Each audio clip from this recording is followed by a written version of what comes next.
It began as an ordinary day on England's M6 motorway. Cars humming, the air thick with drizzle, and the dull gray sky pressing low over the horizon. But by mid-morning, traffic would come to a grinding halt. Not because of an accident, but because of a spectacle so unthinkable, so inhuman, that even hardened officers on the scene would later admit they'd never seen anything like it. The Eriksson twins, Ursula and Sabina, identical, blonde, Swedish, middle-aged. And at 11:51 a.m. on May 17, 2008, they were walking directly into traffic. Not crossing the road, not seeking help, but marching with alarming purpose into oncoming lanes of high-speed vehicles, as if pain and death didn't exist for them. Motorway surveillance footage would capture what can only be described as a real-life glitch in the fabric of sanity. Drivers swerved, horns blared, but the twins moved like they were invincible, or worse, possessed. When police were called, a traffic officer's body camera would record the now infamous footage. You've probably seen the clips. You might even remember the feeling in your gut when you first did. Ursula bolts first, straight into the path of a massive truck. Her body is flung under the wheels. Seconds later, as if synchronized, Sabina follows, sprinting headfirst into another speeding car. The impact is sickening. Bones break, bodies tumble, and yet, both women survive. Not only that, they rise. Ursula, with shattered legs, screaming in a guttural voice, "They're going to take our organs." And Sabina, bruised, bleeding, punches a police officer in the face and flees the scene. This wasn't a drug trip. This wasn't a psychotic break, at least not in any way we've come to understand. Because what followed, what happened in the next 72 hours, would take this incident from bizarre to downright demonic. And it all began on that gray stretch of highway, with two identical women walking into traffic, like they were answering a call no one else could hear.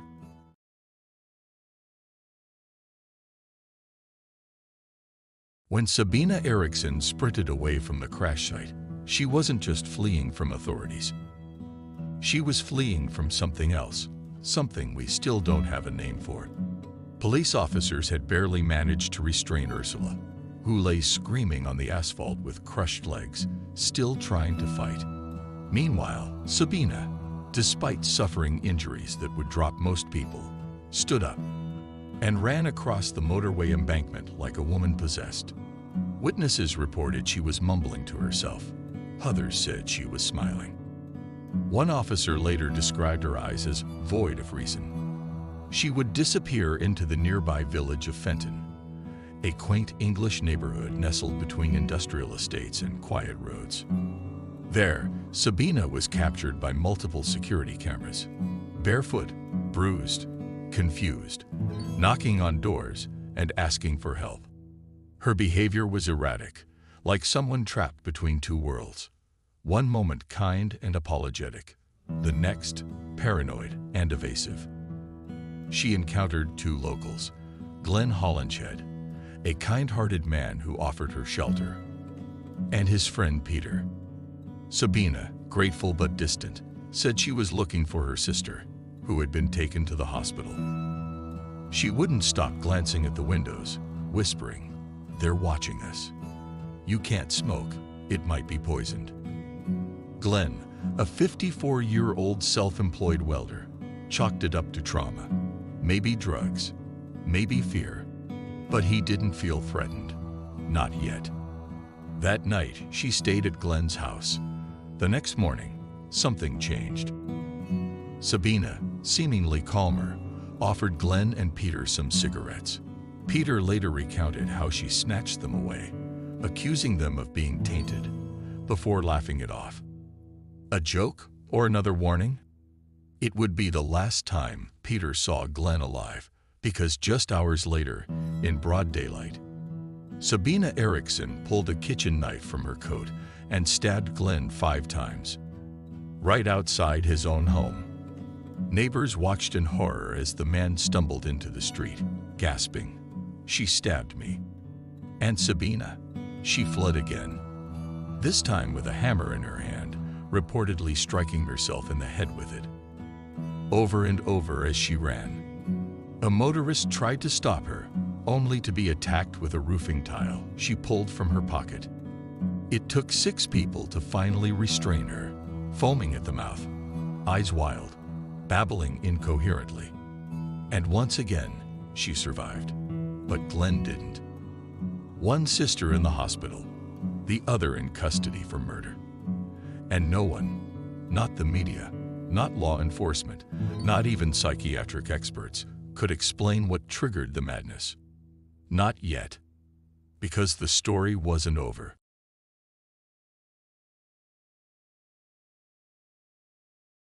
What causes someone to run into traffic without hesitation, to stab a man who offered shelter without warning, to rise after being struck by a car and feel nothing?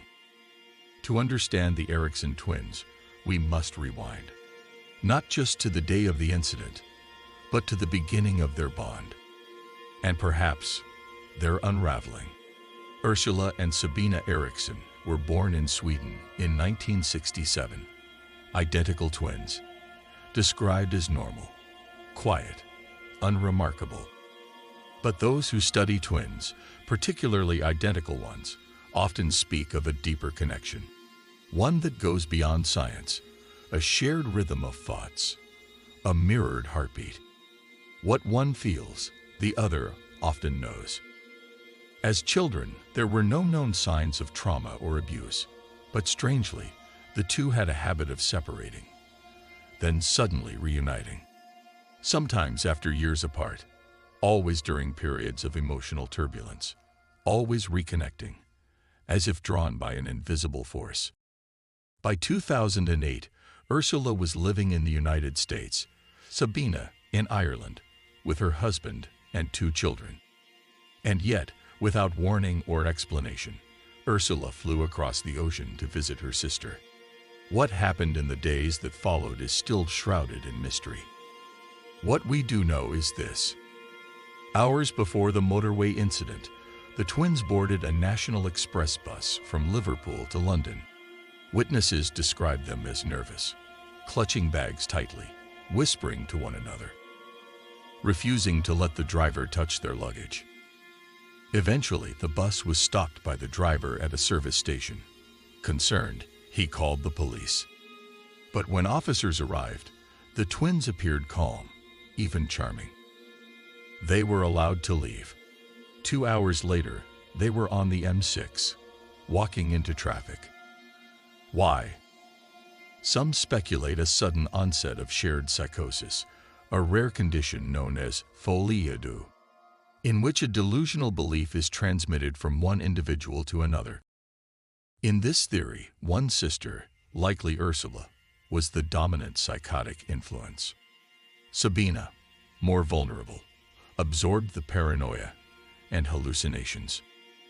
They fed each other's madness, a closed loop of delusion. Others whispered darker theories. That the twins were subjects of a failed experiment, that they were running from a cult. Or worse, that they had become vessels for something otherworldly. Because here's what defies logic. No drugs were found in their system, no history of severe mental illness.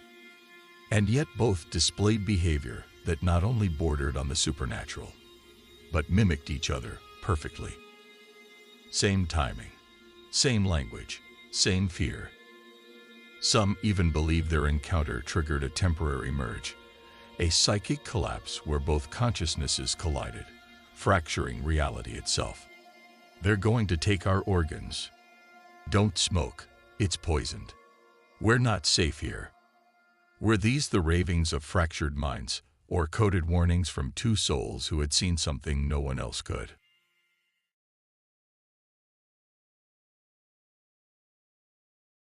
When the doors of the Stoke-on-Trent Magistrates Court opened in June 2008, The woman standing before the judge bore no resemblance to the unhinged figure who had run into traffic, fought off officers, and killed a man. Sabina Eriksson, clad in clean clothes, hair brushed, expression composed. To the courtroom, she was quiet, polite, cooperative. She pled guilty to manslaughter with diminished responsibility. The psychiatric report stated she had suffered from a rare and temporary form of insanity. The diagnosis? Acute polymorphic delusional disorder. A mouthful of clinical calm to describe a storm of inexplicable behavior. Experts claimed Sabina wasn't dangerous, that her psychosis had vanished just as mysteriously as it had appeared. One doctor testified she believed people were trying to kill her, that they could hear her thoughts. But not once did anyone ask the right questions. Not, why now? Not, why together? Not, why did the delusions mirror each other so precisely? And as for Ursula, she had recovered from her injuries, returned to the U.S., and vanished from public view. No charges, no further investigation. Two women walk into traffic. One murders a man, one disappears, and justice folds its hands neatly. Sabina was sentenced to just 5 years in prison. She would serve half for a man's life. Glenn Hollinshed's family sat in the courtroom, bewildered. His brother shouted through tears, "We don't understand. How could this happen?" How indeed. No one, not the lawyers, not the psychiatrists, not the media, could provide a satisfying answer, because there was none. There was only footage and silence, and the unnerving sense that we had witnessed something the human mind was not equipped to process. One officer, in a later interview, admitted, "I've worked decades in the force, but this case, it still wakes me up." For those who encountered the Eriksson twins, the horror was not in what they did. It was in what they revealed. That sometimes madness comes in a pair. That sometimes reason can't touch certain places in the mind.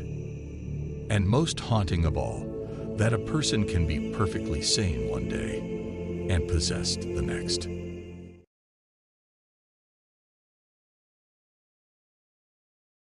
After the headlines faded, after the prison doors closed, after the cameras stopped rolling, there was only silence. Sabina Eriksson, convicted killer, served just over 2.5 years in prison. Her release was quiet.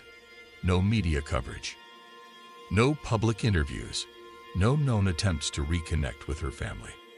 She simply walked away, back into a world that couldn't explain her. Her children, left behind in Ireland. Her husband, long gone. Her sister, still hidden. And Glenn Hollinshed, he was buried without answers. The neighbors still remember. They still talk, in whispers.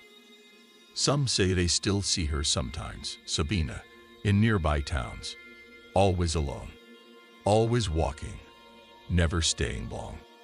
Others insist she left the country, disappeared, like Ursula did. But it's what she didn't do that chills the bones. No apologies, no statements, no attempt to explain. And when reporters tried to follow up, they were met with cold resistance. Records vanished. The contacts refused to speak. Even FOIA requests turned up almost nothing. As if some invisible curtain had dropped around the Eriksson twins, closing the case and all questions in darkness. In the years since, forums have exploded with speculation. Podcasts, Reddit threads, deep dives on YouTube. Everyone is trying to decode what really happened on that motorway. And in that quiet English street, theories abound. Some say it was a psychotic break triggered by genetics, twin telepathy melting under pressure. Others say they were involved with a cult, or trafficked in something far darker. There were whispers of organ harvesting, not as victims, but couriers. And then there are the truly strange ones. that the twins were part of a secret experiment, that they had been conditioned, programmed, and something triggered their activation. A symbol, a phrase, a person. That what we witnessed wasn't insanity, but a mission gone wrong. And the most unsettling part, these theories don't sound impossible. Not when you rewatch the footage, not when you hear them scream. They're going to take our organs. We're being watched. They know where we are. What if they weren't hallucinating? What if they were right? And if so, what were they running from or toward?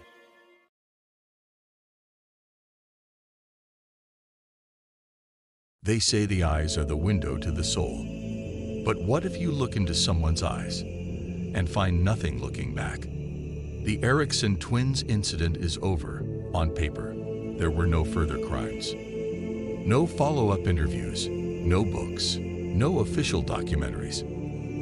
Just silence. Ursula vanished into the fog. Sabina vanished into freedom. The world moved on. But the footage didn't. To this day, people still discover it. A recommended clip on YouTube, a Reddit thread, a passing TikTok reel. And when they do, they're gripped by a feeling that never quite leaves them. It's not horror, not disgust. It's disbelief. Because what we see on that motorway defies the rules we cling to. Two women, physically crushed, rise again. Two minds speak in tandem. Two realities collide in public view. But it's what we don't see that haunts us most. We don't see a motive. We don't see a resolution. We don't see remorse. Instead, we see something else, something colder. A blankness, a void. Even during her sentencing, Sabina never explained her actions, never said she was sorry. She simply stated, "We say in Sweden, an accident rarely comes alone. Usually at least one more follows, maybe two." Was that a proverb or a warning? Because there's one final detail, something most people never realize. Exactly 1 year after Sabina's release, a woman, reportedly resembling her, was seen walking along the edge of a motorway in Norway. No record, no name, no arrest, just a sighting. And then, gone. A shadow in traffic, a mirror that doesn't blink. This isn't a ghost story. This isn't a legend. This really happened. And it remains one of the most unexplainable, unnerving, and unfinished mysteries in modern history. So if you ever find yourself driving on a lonely road and you see two women walking side by side, don't stop. Because some mirrors aren't meant to reflect.